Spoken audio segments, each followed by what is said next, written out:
Stevie Wonder turned 70 in 2020, which is an excellent excuse to listen to a lot of Stevie Wonder songs. If you're a casual Wonder fan looking to expand your horizons, not to worry. We've assembled a chronological playlist of vintage Stevie that covers most of the hits, but also hips you to some deep tracks that may very well turn you into a Wonder fanatic. So break out your phones, and get ready to program the right about now. We'd like to continue with our show by introducing to you a young man that's only 12 years old, and he is considered as being a genius of our time. There's only one way to kick off an ultimate Stevie Wonder playlist, and that's with the live version of the song that put him on the musical map. Fingertips rocketed to the top of the Billboard Hot 100 and R&B charts, and still gets the party hopping today. Berry Gordy badly mishandled Wonder's career in the early 60s, saddling him with covers of Motown hits or, worse, moldy standards like When You Wish Upon a Star. Fortunately, Motown great Sylvia Moy sat down with the Stevie and found the seeds of this R&B classic knocking around the young man's head. With the Funk Brothers going full throttle, Wonder had found his place at Hitsville, USA. Wonder, Morris Broadnax and Clarence Paul captured the sweetness of a young person's first crush with this light and fluffy love song in which Stevie tells the girl he's into that he's been dreaming day and night of being her guy. It was the B-side to Travelin' Man and cracked the Billboard R&B Top 10. Decades later, De La Soul revived it with Talkin' 'Bout Hey Love, off their stellar LP, De La Soul Is Dead. Wonders had just about settled into his tenor voice by the time he recorded this urgent profession of amour. No more of these "Hey Love" half measures. This is a song about childhood love that blossomed tenderly into a romance that just won't end. Of course, we're just getting Stevie's side of the story. Maybe the woman's answer would be, "Yeah, I dig you, but, goddamn, give me some room." The clavinet opening was a warning shot over Berry Gordy's bow. Your prized pupil is exploring new sounds and instrumentation, and that way lays creative independence. This exquisitely arranged single kicks off Wonder's Greatest Hits, Volume 2, and strikes a noble note via its narrator, who pledges to swing in and do right by a woman being done dreadfully wrong by her man. "I'm gonna patch up every single little dream you tore apart, understand me? So shoo-be-doo-be-doo-da day that. Motherf******. This often gets placed in the cover version that transcends the original category, but that's not fair to the Beatles or Stevie. There's something quaintly fatalistic about Lennon-McCartney's pump organ version, while Stevie blows it out into an overwhelming plea for positivity. It's a difference of perspective. Stevie's gonna work it out. The Beatles, not so much. Barack and Michelle Obama made the Clintons' "Don't Stop" look like the calculated, heavily focus-grouped campaign song it so clearly was. Surely, some Poindexter took the time to read the lyrics to Stevie Wonder's explosion of joy and noted that the song is a bleak song lyrically, but, compositionally, Wonder frames it as a major key, "We Shall Overcome" anthem. Recorded in 1970, everything is on Stevie's mind. Vietnam, police brutality, nuclear war, and all he can do is look heavenward and ask for God's intervention. It's a strangely uplifting tune about the big man upstairs pulling us out of the fire. But Stevie makes you believe it's possible. The most gutting song about the end of an affair ever written. It's pretty simple. Things were going great, promises were made, and then the girl ghosted. Wonder goes with a simple, yet lush arrangement of piano and strings, and, in less than 3 minutes, locates the pain of the most catastrophic romantic tragedy you've ever experienced. Using this song in a movie is emotional dirty pool. But the late John Singleton got away with it in his deeply underrated, Poetic Justice.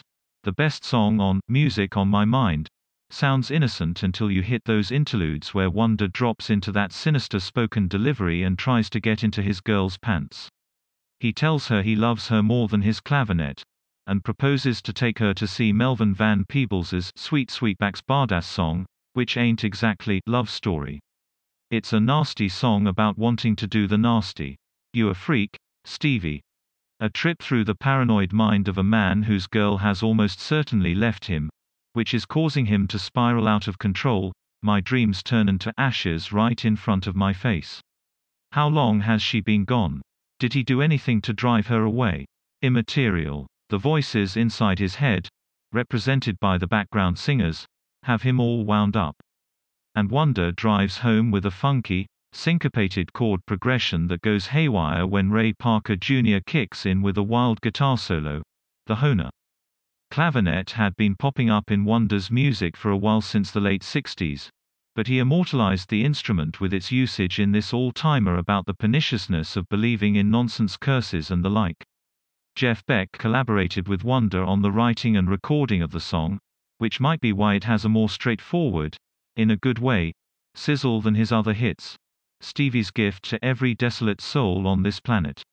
When it ends, when you fall so far out of love that you believe you no longer deserve it and go years lacking companionship, there's nourishment for your empty soul out there. This is the last track on Talking Book, and it has one of the great fake fade-outs you'll ever hear. Right as it seems to be winding down, Wonder calls out, "Come on, let's fall in love." He's speaking to all of us. No artist has wanted for his listeners' happiness more than Stevie. Wonder was getting angrier album by album, starting with Signed, Sealed, Delivered, and it all boiled over on 1973's Innervisions. Living for the City is his most furious indictment of institutionalized racism, and he blasts it out over a tight beat with modest instrumentation. Stevie's the whole band here: synths, drums, that fretless sounding Moog bass and, most importantly, no strings or horns. It's a hard driving song that culminates with Wonder affecting the gravelly voice of a man beaten down by the system. The only song on Innervisions that doesn't slug you in the gut is this playful tune about a man promising a bored young woman that he'll be around when she gets tired of hanging with players and grifters, i.e. when she gets off her trip. The consequences are nowhere as severe as those evinced elsewhere on the LP, so you giddily bop along with it. Get you some friends that can harmonize, and you'll have a high time singing along with this Stevie classic. Some of Wonder's angriest songs are bathed in ironically lush arrangements. This dismissal of the newly re-elected President Richard R. Nixon is both knowing and resigned. We know this guy's full of it, but the majority of the country, not our people, keep placing corrupt bigots in power. This is what it feels like to live under a president who doesn't need or care about you. The title of the song is derisive. All of it is derisive. But it's comforting in that we all sense the same vibe. Not actually a reggae song. It's just a stone funk soul groove with some of Wonder's sexiest come-ons, e.g., I'd Like to See You in the Raw Under the Stars Above. Little Stevie grew up and got himself a throbbing libido. He's all over the piano, Moog bass and Fender Rhodes with carnal intent, but there's still something adorably chaste about his sexuality. A drowsy ditty that seems to be going nowhere, but once you hear it a few times you can't stop it from creepin' into your dreams. Wonder slathers on the synths over a sluggish beat, but once that chorus hits with Minnie Riperton's harmonizing, you're spellbound. Make sure you hang around for the bridge, in which Stevie wonders if the object of his desire is pleasuring herself to his image. More Nixon vitriol, but it's 1974 and the gloves are off. Wonder calls in the cavalry. Reggie McBride mans the electric bass, the Jackson 5 blast out the background vocals, doo-da-wop, and the horns, while apparently synthesized, certainly sound real and ticked off.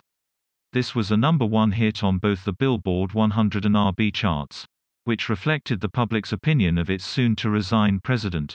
A peppy eulogy for Duke Ellington that turns into a tribute to a number of other jazz greats like Count Basie, Louis Armstrong and Ella Fitzgerald. This is one of those Stevie Wonder songs that defies categorization. It's not funk, it's not soul, it's not R&B, it's not rock and roll, it's just Stevie. Of his contemporaries, only Prince, who emulated Stevie, had the talent to chart with unconventional songs like this. Everyone else sounded like someone else. A nostalgia trip that resonates regardless of where or how you grew up. That running bass line provides a flexible backbone for Wonder's reminiscences about being a nappy-headed kid encountering the usual childhood indignities, which, 26 years on, seemed downright heavenly. It's an interesting song in that Stevie didn't have much of a childhood. He was recording Ray Charles tunes at age 11, and dealt with physical deficiencies well beyond most people's understanding. But a real sucker punch of a song. For the first half of the track, Stevie plays the nice guy who timidly reaches out to the woman who's stopped talking to him. In time, he realizes this is just the ordinary pain of a breakup. Then Shirley Brewer takes up the mic and shreds this poor fool's mind. I knew our love would have to end the day I made it with your friend. A gad. That doesn't come out of nowhere. And Stevie is hardly a misogynist, but he'd get destroyed if he released this song today. In any event, this is a classic 2-in-1 track. No bitterness here. This is a song about everlasting love, from the corporeal to the spiritual. Stevie's love is undying. And as this track dives into its repeating chorus, which blows past 7 minutes, you begin to believe in a hereafter powered by the intensity of mutual adoration. Herbie Hancock doubles Wonder on the Fender Rhodes, which is reason enough to believe in the Almighty. This mutt of a track, one of the 4 songs relegated to the bonus 45 included with the original release of Songs in the Key of Life, deserves much more love. The lyrics are silly sci-fi. People live to be 205, but the yearning to return to an alien planet unspoiled by human conflict is pure and profoundly moving. Wonder wrote this with Michael Maniac Sembello, and it's unlike anything in his discography. 44 years later, it's inexplicable that this isn't one of Wonder's most beloved songs. It kicks off with some girls double dutching, and bursts into a gospel-tinged hymn of praise to the most beautiful black girl to ever skip rope. She's a girl that can't be beat, born and raised on ghetto streets, she's a devastating beauty, a pretty girl with ebony eyes. This is a song that makes life worth living. Stevie Wonder finally cuts a legit reggae track, and his love for Bob Marley, who'd opened for him on his previous tour, shines through. You can feel the blistering heat of a hot July day via Wonder's words and music. The sidewalk sizzles, and everyone's dressed for comfort. The girls and guys look fine, and, for survival's sake, everyone's trying to keep it in their pants until sundown. This impassioned plea for a holiday dedicated to Martin Luther King Jr.'s birthday has a Giorgio Moroder feel to it. It's a one-man show for Wonder. And there's nothing but reverence and joy in his voice. For all the anger and cynicism of his 70s albums, Stevie still believes in Dr. King's gospel of peace and equality. This has also unavoidably become a birthday standard for people who didn't give their life fighting for civil rights, and that's fine. It's joyous stuff. It's not Stevie Wonder's fault that this song played twice every hour on MTV during the summer and autumn of 1984. There's no disputing that it's a perfect pop song, even with its cha-cha-cha outro. It just happened to be an epitome of 80s pop blandness at a time when kids were freaking out over Prince, Michael Jackson, David Bowie and, Don Henley. Stevie doesn't deserve an ounce of grief for the prefab sins of the 80s. He's Stevie Wonder. Throw that grief on the Three River Band or something. One of the most beautiful ballads ever written, even with the stock aquarium sound effects that Wonder insists on every time he plays it. But his ears hear better than ours, so deal with it. The live version on Natural Wonder is less cloying, but Stevie's still committed to the walking on a beach aesthetic. One day he'll record a version that's just him at a piano, and all will be right with the world. Wonder's last front-to-back triumph provides a sexy, sizzling accompaniment to Spike Lee's incendiary take on interracial romance. No more color inside the lines adult contemporary jams. Stevie essentially hopped back to Hotter Than July, and gave us an LP we could bop to throughout the summer. Gotta Have You and Fun Day are great songs, but nothing pops like the title track, which has endured long beyond the film.